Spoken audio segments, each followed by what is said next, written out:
ವೀಕ್ಷಕ ಬಾಂಧವರಿಗೆಲ್ಲ ನಮಸ್ಕಾರ.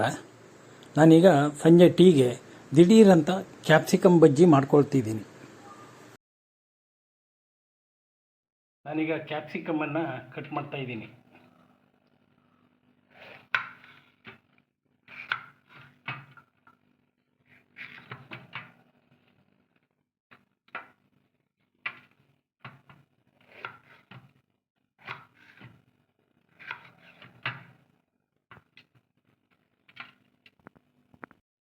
ನಾನೀಗ ಕಡಲೆ ಹಿಟ್ಟು ಪಾತ್ರೆಗೆ ಹಾಕ್ಕೊಳ್ತಿದ್ದೀನಿ.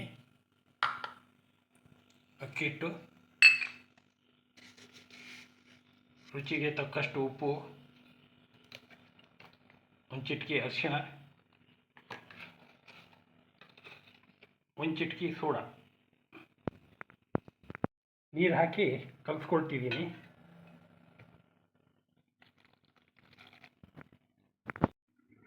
ಇದನ್ನು ಈ ಬ್ಯಾಟರ್ನಲ್ಲಿ ಹಾಕಿ ಎಣ್ಣೆಲಿ ಬಿಡ್ತಾ ಇದ್ದೀನಿ.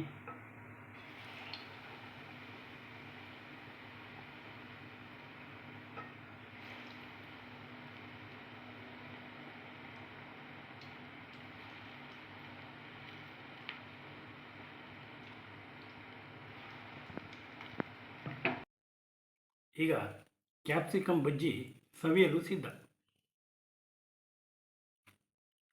ಇದೇ ರೀತಿ ಫುಡ್ ರಿಲೇಟೆಡ್ ಕಂಟೆಂಟ್ಗಳಿಗಾಗಿ ನಮ್ಮ ಚಾನಲನ್ನು ಲೈಕ್ ಮಾಡಿ, ಶೇರ್ ಮಾಡಿ, ಸಬ್ಸ್ಕ್ರೈಬ್ ಮಾಡಿ ಹಾಗೂ ನಮಗೆ ಸಪೋರ್ಟ್ ಮಾಡಿ.